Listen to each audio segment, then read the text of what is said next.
علامہ اقبال نے ایک بات لکھی ہے. اقبال کہتے ہیں جب میں لندن میں وکالت کرتا تھا تو ایک خاتون تھی, لیڈی بارنس اس کا نام تھا.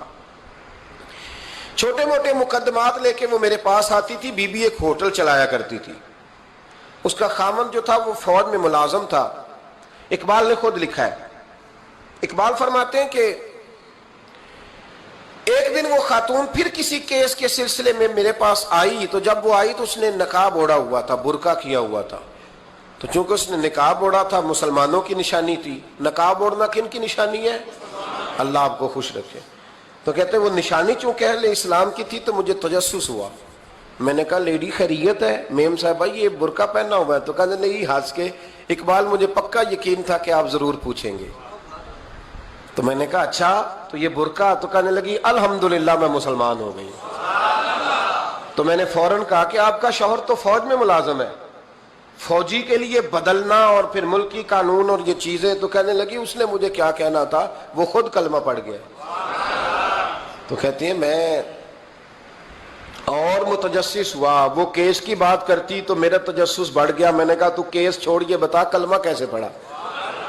تو کہنے لگی اقبال اصل بات یہ ہے کہ میں نا بے اولاد تھی, خاوند بھی بڑے اچھے پیسے کماتا, میں خود بھی ہوٹل چلاتی, پر ڈپریشن اور ٹینشن اور بلا وجہ کی پریشانیاں جان نہیں چھوڑ. یہ ٹینشن اور ڈپریشن کا نا مجھے عربی ترجمہ کوئی نہیں ملا. یہ ڈپریشن اور ٹینشن کا نا میں نے تلاش کیا ہے, لیکن مجھے عربی لغت کے اندر ان کے معنی مجھے لگتا ہے کہ اس زمانے میں یہ چیزیں تھی ہی نہیں. ہوتی تو ان کا کوئی نام بھی, یہ آج ہے نا تو اس لیے آج کے زمانے میں ہی نام ہے مفت کا, مفت کی پریشانی.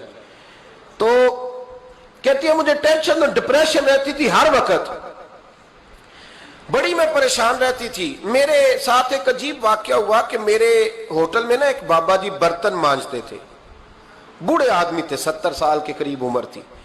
ان کا ایک بیٹا تھا, ایک بہو تھی, ایک پوتا تھا, لیکن وہ بیچارے بیٹا بیمار رہتا تھا تو لہٰذا وہ خود مزدوری کرتے. کہتے ہیں ایک دن وہ بابا جی میرے پاس آئے, کہنے لگے میم صاحبہ 2-4 دن کی چھٹی چاہیے. تو میں نے کہا خیریت ہے؟ کہنے لگے میڈم میرا بیٹا فوت ہو گیا. بیٹا,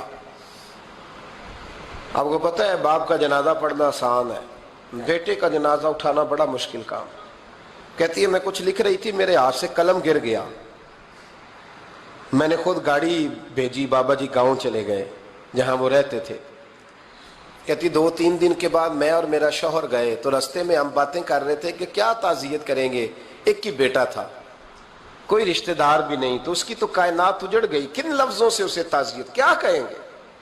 کہتے جب ہم گئے تو وہ ٹوٹی ہوئی چٹائی پہ بیٹھا تھا, کچھ لوگ قریب تھے. ہم نے جا کے کہا بابا آپ مسلمان ہیں, ہم آپ کو کیا نصیحت کریں, ایک ہی بیٹا تھا, کہ کس طرح کر کے ہم آپ کو تسلی دیں. تو کہتے اس نے آنکھیں کھولی, بوڑھی آنکھوں میں ایمان کی روشنی. کہنے لگا بی بی کیا تعزیت کی بات کرتی ہو, میں نے کوئی پیسے جمع کرا کے بیٹا لیا تھا, خدا نے فضل سے دیا تھا, عدل سے لے گیا ہے.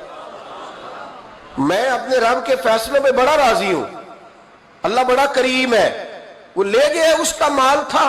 آپ یقین کریں ہمارے دیہاتی لوگ یہ کہا کرتے تھے, میں نے کانوں سے سنا ہے.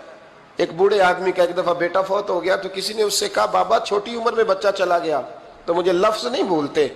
کہنے لگے پتر اللہ دی فصل ہے, کچی وڈے تاوی ہو دیے.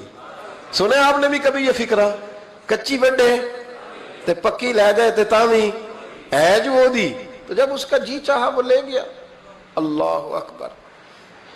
وہ خاتون کہتی ہے کہ وہ بابا جی سے میں نے کہا کہ چلو آپ 1 مہینے کی چھٹی کر لے. تو کہنے لگا نہیں میڈم میں مسلمان ہوں, مفت کی روٹی نہیں کھاتا, مزدوری کر کے کھاتا ہوں, میں انشاءاللہ 2-3 دن کے بعد کام پہ آ جاؤں گا.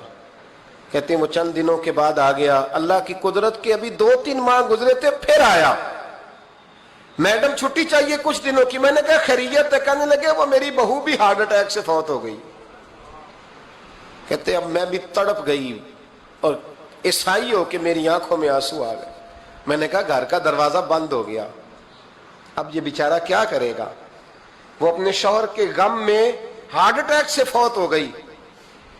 کہتے ہم پھر 2-3 دن کے بعد تعزیت کے لیے گئے, پھر ٹوٹی ہوئی چٹائی, بوڑھا نہ اپنی انگلیوں سے زمین پر کچھ بنا رہا. کہتے قریب گئی اور میں نے جا کے کہا بابا اب تو تسلی آپ نے خود ہی کرنی ہے,